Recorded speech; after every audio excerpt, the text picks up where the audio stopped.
Right now, if someone you love dies, you already know exactly what happens next. A phone call, a funeral home, flowers, a casket, maybe a priest or a certificate. It feels obvious, automatic, like humans have always known exactly what to do. But go back far enough, and there was no funeral home, no priest, no plan. Just a small band of people standing over a body, utterly unsure what to do. And yet, tens of thousands of years ago, humans were already doing something remarkable. They were digging graves, placing flowers, leaving tools beside the dead for a journey. So how did death go from a total mystery to something we ritualize so carefully? Today, we're going all the way back to find out how our ancestors handled loss. From flower-covered graves to towering tombs, this is the story of how humans met death. Our story starts over 100,000 years ago, long before farms or cities existed. Back then, humans were not the only people burying their dead. Neanderthals were too. In a cave called Splendor, in what is now Iraq, archaeologists found something startling. A Neanderthal skeleton, deliberately laid in a pit, surrounded by traces of ancient flower pollen. Some researchers even nicknamed it the flower burial, imagining mourners scattering blossoms into the grave. Other scientists think the pollen may have blown in naturally or come from burrowing rodents. The debate still isn't fully settled, but one thing at Splendor is completely undeniable. The body was placed carefully in a curled position, not simply left where it fell. That single choice, to arrange a body with care, may be one of humanity's oldest rituals. It tells us something we rarely think about. Grief itself is astonishingly ancient. Long before written language, before art, before farming, someone already felt this loss deeply. And they responded the way we still do today, by marking the moment as important. Neanderthals weren't the only early humans doing this. Our own species joined in early too. At sites called Kafza and Skull, in the Middle East, archaeologists found something extraordinary. Human skeletons, nearly 100,000 years old, buried deliberately with objects placed beside them. One skeleton clutched the jaw of a wild boar, tucked carefully against its chest. Another was surrounded by red deer antlers, arranged in a way that looked intentional. Why antlers? Why a boar's jaw? Nobody can say for certain what they meant. But the pattern is the important part. These were not accidental, careless burials. Someone chose these objects. Someone placed them just so. Someone was saying something. Around this same era, early humans began using something else that still puzzles researchers: red ochre. Ochre is a natural red-orange pigment, ground from iron-rich rock found across the ancient world. At burial sites across Africa and the Middle East, ochre was sprinkled directly onto bodies. Some archaeologists think the red color symbolized blood, life, or even a kind of rebirth. Others suggest ochre simply preserved the body longer, slowing the natural process of decay. Maybe it was both. Ancient people rarely separated the practical from the deeply symbolic. A red-stained grave might have honored the dead while also helping the body last. Either way, this is proof that death, this early, was never just a biological event. It was already wrapped in meaning, color, and care tens of thousands of years ago. So why did burial even start? Why not simply leave the body where it lay? One theory is painfully practical. A buried body doesn't attract dangerous scavengers to camp. Predators drawn to a corpse could easily turn their attention toward the living nearby. Burying the dead, then, may have begun partly as basic survival and hygiene. But that explanation alone can't account for flowers, ochre, antlers, or carefully folded arms. Something more than hygiene was happening. Early humans were also managing something emotional. A missing person leaves a hole in a small group of only 20 or 30 people. Everyone would have known the person who died. Ritual likely helped a group cope together. A shared grave, a shared ritual, gave grief somewhere to go instead of nowhere at all. There's also a third possibility: belief in something beyond the visible, ordinary world. If tools and food were left in a grave, maybe they were meant for a journey. A journey somewhere else. A place the living couldn't see, but clearly believed existed. We'll never know exactly what any single ancient person believed happened after death. But the objects they left behind speak clearly of hope, care, and quiet imagination. Let's fast forward now, tens of thousands of years, into what's called the Upper Paleolithic. By this era, roughly 30,000 years ago, burial had become far more elaborate. One of the most stunning discoveries comes from a site in Russia called Splendor. There, archaeologists found a man buried wearing thousands of small carved ivory beads. Each bead alone would have taken hours to carve from mammoth tusk by hand. Thousands of beads meant thousands of hours of collective work poured into one farewell. Nearby lay two children, buried head to head, also covered in beads and ornaments. Beside them, a mysterious long spear made from a single, perfectly straightened mammoth tusk. Straightening mammoth ivory like that would have required skill passed down over generations. This wasn't a rushed goodbye. This was a community pouring enormous effort into memory. In the Czech Republic, at a site called Dolní Věstonice, archaeologists found something else striking. 3 young individuals, buried together, arranged in a deliberate and almost artistic pattern. Red ochre powder covered their skulls, and antlers were placed carefully across their bodies. Whatever their story was, their community clearly wanted them remembered with dignity and beauty. These weren't primitive afterthoughts. These were some of the earliest known works of devotion. Which brings us to a common myth worth breaking, right here, in the middle of our story. Many people assume primitive humans treated death carelessly, tossing bodies aside without much thought. The evidence says the opposite. Some ancient burials show more care than many modern ones. Beads, ochre, antlers, tools, flowers. These all take real time, effort, and shared meaning. A group struggling daily just to find food still stopped everything to honor their dead. That tells us ritual around death isn't a luxury of civilization. It's a deep human need. Here's another myth: that ancient people feared death constantly, paralyzed by dread every day. Some evidence instead suggests something calmer: acceptance, ceremony, and even quiet storytelling around the fire. Cave paintings from this era rarely show death as horror. They show animals, hunts, and life. Death appears in burial, not in panic. It appears as something to be carefully processed. Now let's move forward again, into the age when humans began settling in one place. Around 10,000 years ago, farming began, and with it, permanent villages took root. One of the most famous early settlements is Çatalhöyük, in what is now Turkey. Here, something changed dramatically. People began burying their dead directly beneath their own homes. Family members were curled up and placed under sleeping platforms, right where daily life happened. Some skulls were even removed later, painted, and kept, almost like treasured family keepsakes. Imagine literally living your whole life on top of your ancestors, generation after generation. To us, that might sound unsettling. To them, it likely felt deeply comforting instead. Ancestors weren't sent far away.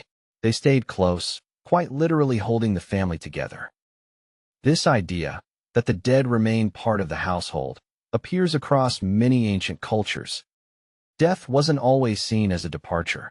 Sometimes, it was seen as a quiet continuation. As villages grew into larger communities, burial practices grew larger and more visible too. Instead of hiding graves beneath floors, some cultures began building enormous monuments above ground. These are the megaliths, massive stone structures built specifically to honor and hold the dead. In Ireland, around 5,000 years ago, people built a mound called Newgrange. Inside, narrow stone passages lead to a chamber built to hold the remains of the dead. Once a year, on the shortest day of winter, sunlight pierces straight down that passage. For a few precious minutes, the darkest tomb in the mound fills entirely with light. Builders aligned massive stones with stunning precision, purely to mark that single moment each year. That's not primitive guesswork. That's careful astronomy, engineering, and devotion working together for the dead. Similar mounds and standing stones appear across Europe, from Britain all the way to Malta. Stonehenge itself likely served, in part, as a gathering place connected to funerals and ancestors. Cremated remains have been found buried around its edges, spanning many, many generations of use. These monuments weren't built quickly. Some took centuries, passed down from parents to children to build. That kind of commitment tells us something powerful about how seriously death was honored then. A tomb wasn't just for one person. It became a monument for an entire people. Halfway across the world, another ancient culture was solving the mystery of death very differently. Along the dry coast of what is now Chile lived a people called the Chinchorro. Around 7,000 years ago, long before Egypt, they began deliberately preserving their dead. They carefully removed and later replaced internal tissue, strengthened limbs with sticks, and reshaped the body. Finally, they coated the entire body in clay or paint, sometimes black, sometimes deep red. A carefully sculpted mask was often added, giving the deceased a calm, lasting expression. Remarkably, the Chinchorro mummified almost everyone: men, women, children, and even unborn infants.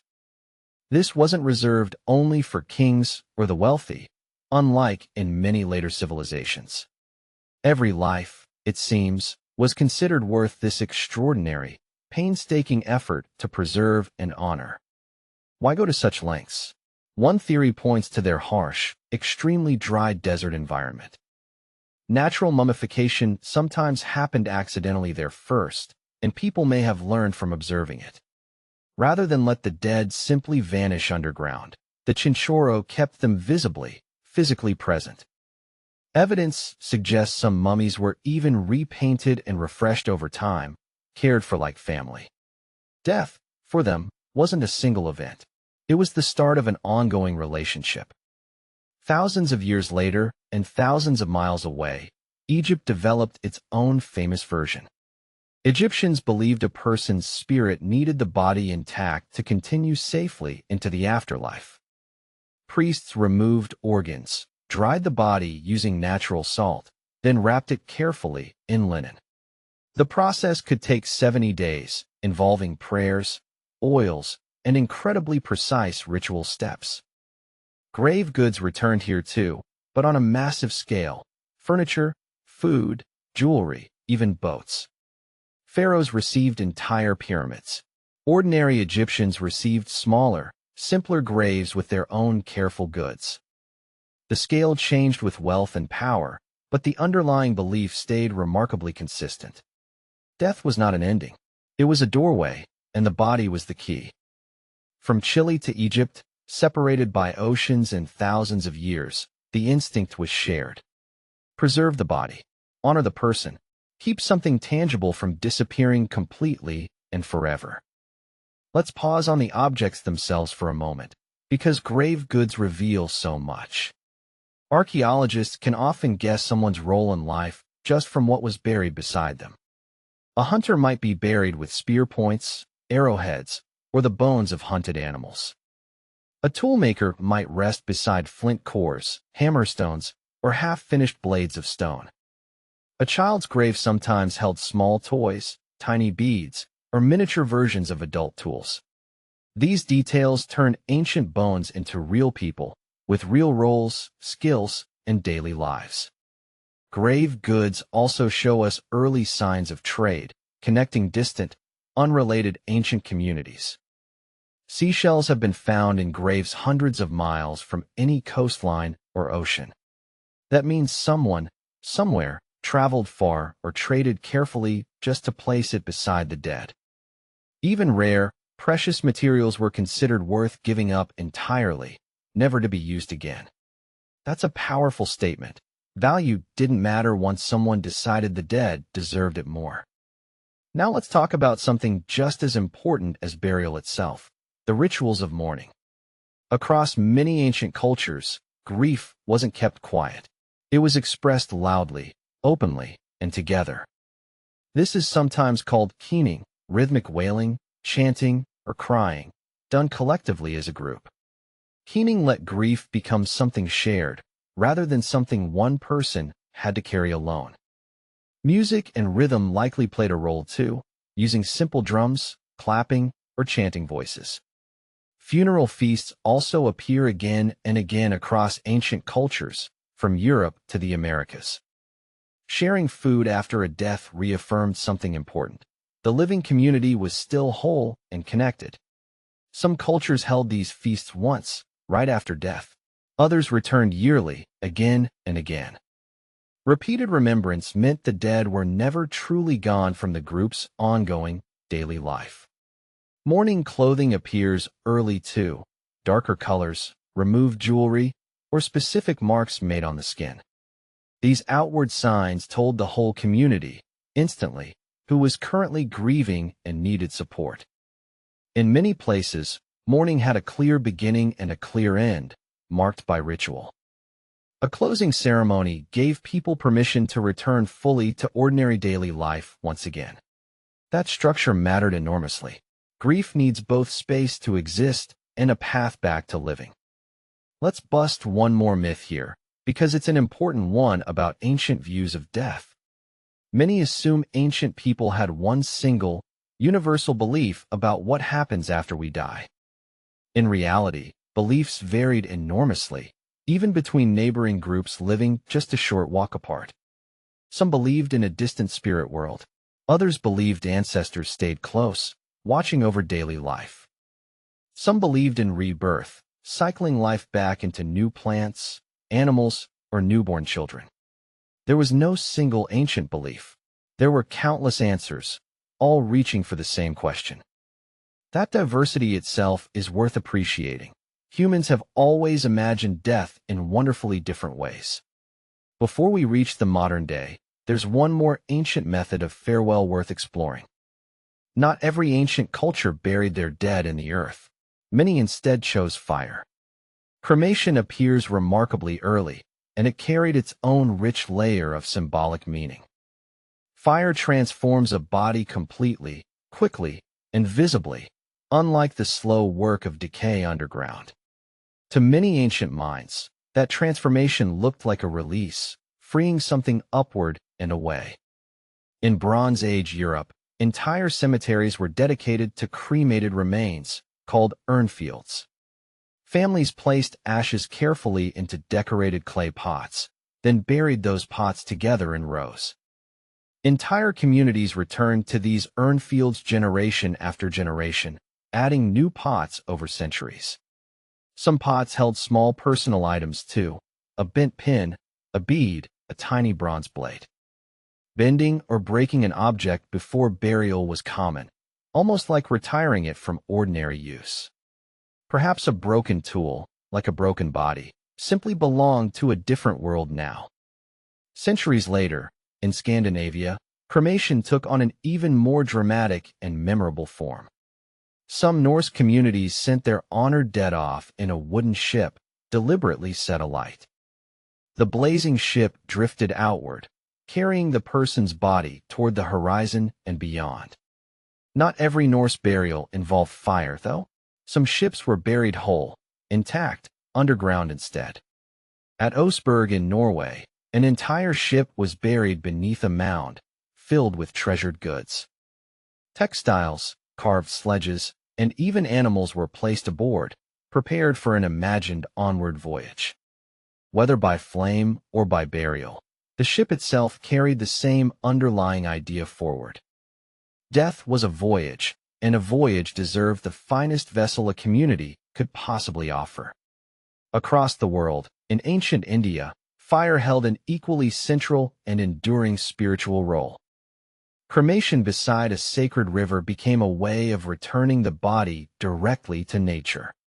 Ashes were then given to flowing water, believed to carry the spirit onward toward renewal. This practice, remarkably, continues today in an unbroken line stretching back thousands of years. Few rituals connect us this directly to people who lived and grieved so long ago. So why did some cultures choose fire, while others chose the slow patience of the earth? Geography likely played a role. Dense forests offered plentiful wood, deserts and plains did not. Belief mattered enormously too. Some pictured the spirit rising as smoke, others pictured it resting nearby. Neither choice was more advanced or more primitive than the other. Both were thoughtful, deliberate answers. Both fire and earth, in their own way, promised the same comforting thing: transformation, not disappearance. Now let's connect all of this back to something closer to home: our modern rituals today. A modern funeral, at its core, does exactly what that first Neanderthal burial did. We gather. We mark the body with care. We leave meaningful objects. We remember together. Flowers at a modern funeral aren't so different from that ancient pollen found in Shanidar. A wedding ring buried with a loved one echoes that ancient boar's jaw held tightly. A cemetery headstone is really just a smaller, quieter descendant of Newgrange and Stonehenge. Even a simple candlelight vigil echoes those ancient fires burning beside a fresh burial mound. We've traded stone tools for smartphones, but the underlying instinct hasn't changed even slightly. We still need to mark the moment. We still need to gather. We still need meaning. In some ways, we've actually lost a little of what our ancestors had figured out. Modern life often rushes grief, expecting people back at work within days, not weeks or months. Ancient communities, by contrast, often built in long periods of shared, structured, communal mourning. There may be something worth relearning from those ancient rhythms of loss and slow recovery. Grief, it turns out, has always needed time, community, and ritual to move through properly. Our ancestors, without books or science, somehow understood this on a deeply intuitive level. Let's zoom back out now, across the entire sweep of this incredible, ancient story. It began with a single curled body in a cave, surrounded by mysterious ancient pollen. It grew into graves filled with ochre, antlers, and carefully chosen, deeply meaningful tools. It became thousands of hand-carved beads, poured lovingly over children in the freezing Russian cold. It became ancestors resting quietly beneath the very floors people walked across every single day. It became massive stone mounds, aligned with sunlight, built slowly across many, many generations. It became bodies preserved for centuries, coated carefully in clay along a quiet desert coastline. It became pyramids, prayers, and 70 careful days spent preparing a pharaoh's eternal journey. And through every single version, one thread never changed, no matter the culture or century. Humans have never simply let their dead disappear. We have always insisted on meaning. We insist on marking the moment, honoring the person, and comforting whoever is left behind. That instinct connects a Neanderthal in an Iraqi cave to someone at a funeral today. It connects a Russian child covered in beads to a modern child holding a photograph. It connects builders hauling stones for generations to anyone visiting a quiet grave today. So the next time you see flowers at a funeral, remember just how old that gesture really is. It's not a modern custom. It's not even a recent one. It's practically as old as us. Long before writing, before cities, before farming, humans already knew death deserved something more. It deserved care. It deserved memory. It deserved a story, even if that story stayed unspoken. And in a quiet way, by watching this, you've just continued that very same ancient tradition. You've remembered them. The Neanderthal in the cave. The children in the ice. The mummies by the sea. For a few quiet minutes, you carried their story forward, exactly the way they once carried others. That, in the end, might be the truest form of remembering that humans have ever discovered. Thank you for journeying through this story of loss, memory, and quiet human care. If you found this meaningful, consider sharing it, and I'll see you in the next story. Until then, take care of each other, the way humans always somehow have.